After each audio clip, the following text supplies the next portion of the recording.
Greetings. Today I will tell you the story of the beloved of one of Cartier's heirs, a friend of the great Coco Chanel, a woman who rose from cocotte to director of one of the most famous jewelry houses, the daring Jeanne Toussaint. Unfortunately, Louis-Joseph Cartier offered Jeanne only a position in his company. That was the end of his offers. At the request of his family, his hand and heart had to be given to another. Too strong was tradition and too dubious was Jeanne's reputation. While Cartier settled family affairs and arranged his marriage to the one that chose for him relatives, Jeanne was rapidly gaining momentum in the profession. Although Cartier invited her to develop a democratic line of jewelry, but almost immediately Jeanne became the head of all areas of the brand. Toussaint amazingly clearly saw and felt the desires of women, often anticipating them, setting trends that turned into classics. Her wit, flair, ingenuity and courage allowed her to create unique pieces, and the ranks of her admirers were swelled by public figures and royalty. In 1930, when Jeanne was already at the helm of the jewelry house, Cartier turned to figurative designs. The collections were filled with dragonflies, bugs and birds. A little later, the panther appeared. Of course, it was not Jeanne Toussaint who came up with the idea of using the image of the panther. The dangerous and slightly demonic symbol was born long before her.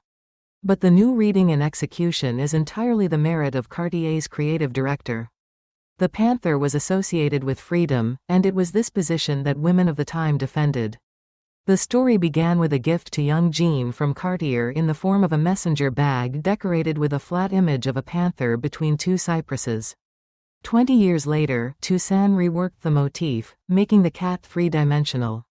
Wallis Simpson, Duchess of Windsor, received the first such piece of jewelry, which became a top item in the most elite society. The chic brooch with a spotted animal sitting majestically on a 116-carat emerald conquered everyone who saw it. Later there appeared all kinds of precious accessories with this image: rings, bracelets, necklaces. And in place of the emerald eyes of the wild cat were other stones, sapphires, rubies.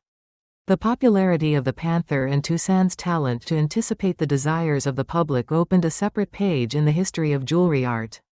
During World War I, when Paris was occupied by the Germans, the rebellious Jeanne risked to stand up in defense of her country.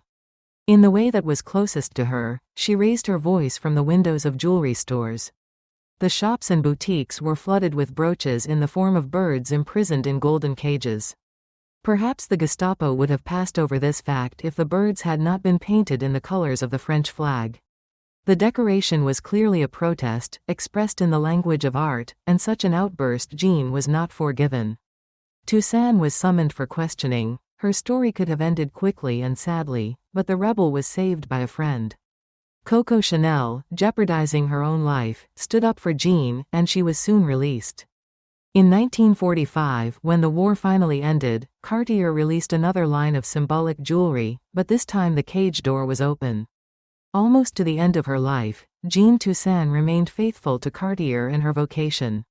She outlived Louis-Joseph Cartier, who helped discover her talent, by 34 years, and helped his jewelry house through the worst of times.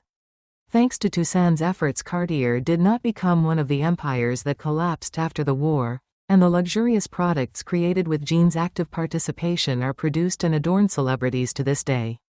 Thank you for watching.